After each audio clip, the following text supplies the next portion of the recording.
Salam sejahtera bagi kita semua. Bapak Ibu, saudara-saudari terkasih, selamat datang kembali di kanal YouTube Seminari Tinggi Santo Petrus. Pada hari ini kita memasuki bulan Oktober sebagai bulan Rosario. Nah, alangkah lebih baik bila kita disegarkan kembali mengenai pengetahuan akan sejarah bulan Oktober sebagai bulan Rosario, akan makna doa Rosario itu sendiri, serta alasan mengapa kita harus berdoa Rosario.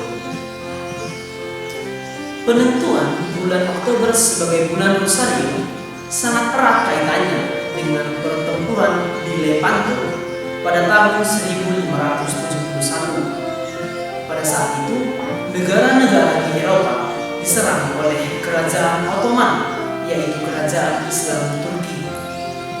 Pada saat itu, terdapat ancaman yang sangat genting bahwa kekristenan terancam punah akan serangan kerajaan Ottoman, karena jumlah pasukan Islam Turki melampaui pasukan Kristen di Spanyol, Genoa, Venesia, dan negara-negara Eropa lainnya. Menghadapi ancaman ini, Komandan Armada Katolik Don Juan yang berasal dari Austria berdoa Rosario memohonkan pertolongan Bunda Maria untuk kemenangan negara-negara Eropa, khususnya kemenangan kekristenan. Demikian juga umat Katolik di seluruh Eropa berdoa Rosario untuk memohonkan kemenangan di pertempuran Lepanto. Dan pada tanggal 7 Oktober 1571, Paus Pius V bersama seluruh umat Katolik di Eropa berdoa Rosario mulai dari petang sampai subuh di Basilika Maria Maggiore untuk memohonkan pertolongan Bunda Maria demi kemenangan pertempuran di Lepanto. Walaupun tampaknya mustahil, namun pada akhirnya pasukan Katolik memenangkan pertempuran di hari itu juga pada tanggal 7 Oktober. Kemudian Paus Pius V menetapkan tanggal 7 Oktober sebagai peringatan Rosario.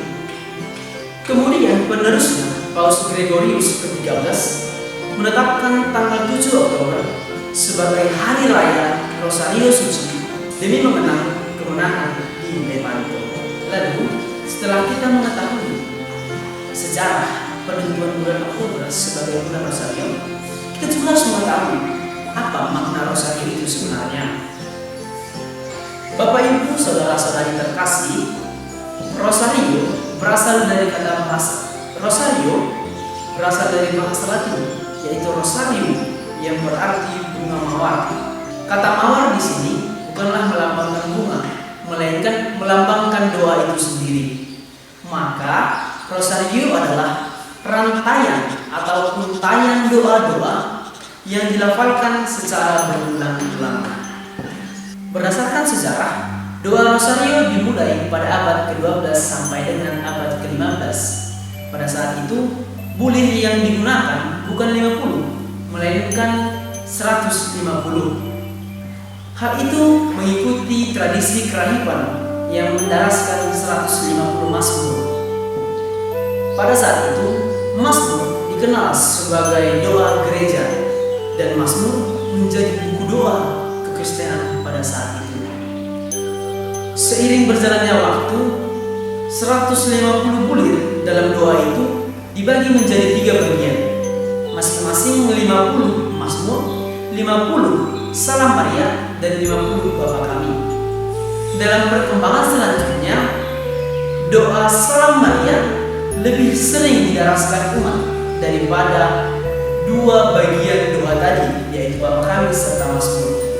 Maka mulai sejak itu, devosi kepada Bunda Maria semakin populer di kalangan umat Katolik. Dalam perkembangan selanjutnya, devosi Rosario menjadi devosi yang sangat populer di kalangan umat Katolik pada saat itu. Pada saat inilah doa ini dikenal sebagai Rosarium, atau dalam bahasa Inggrisnya Rose Garden, yang berarti rantaian mawar, seperti yang saya jelaskan tadi. Bapak Ibu, saudara-saudari terkasih, Misteri Rosario adalah permenungan tentang kisah kehidupan Yesus Kristus, mulai dari kematian Yesus dan pengumuman kenaikannya ke surga dan seterusnya.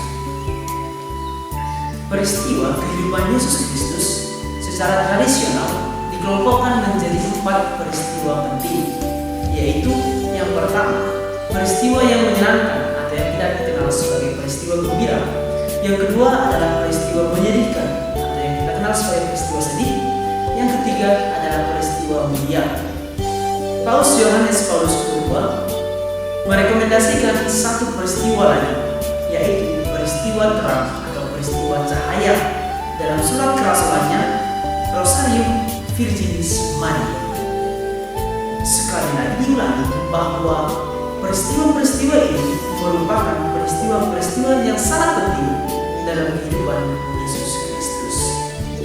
Lalu, setelah kita mendalami makna doa Rosario, mari kita mengetahui apa alasan konkret mengapa kita berdoa Rosario.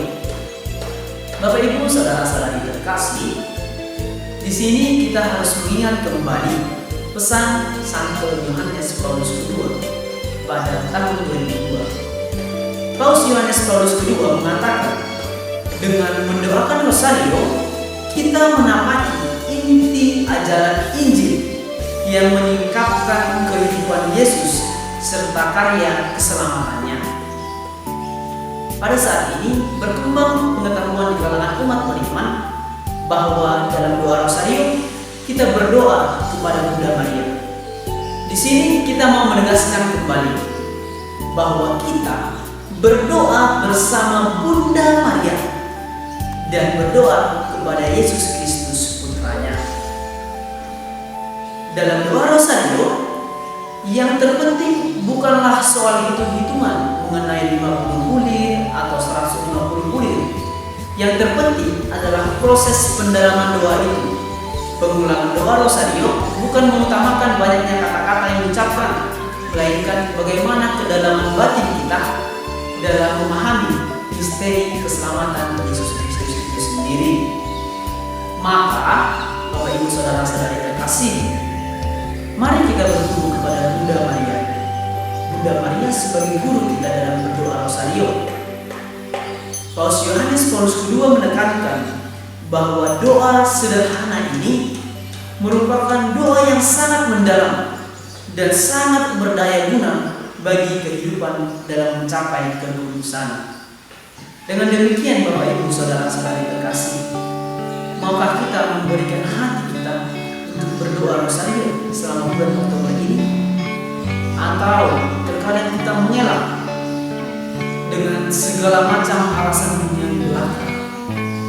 Maka Bapak Ibu saudara-saudari terkasih, berdoa Rosario hanya membutuhkan waktu kurang lebih setengah jam.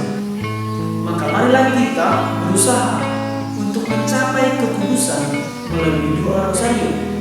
Mari kita berdoa bersama Bunda Maria, Bunda kita, Bunda Gereja, dan mendalami peristiwa-peristiwa keselamatan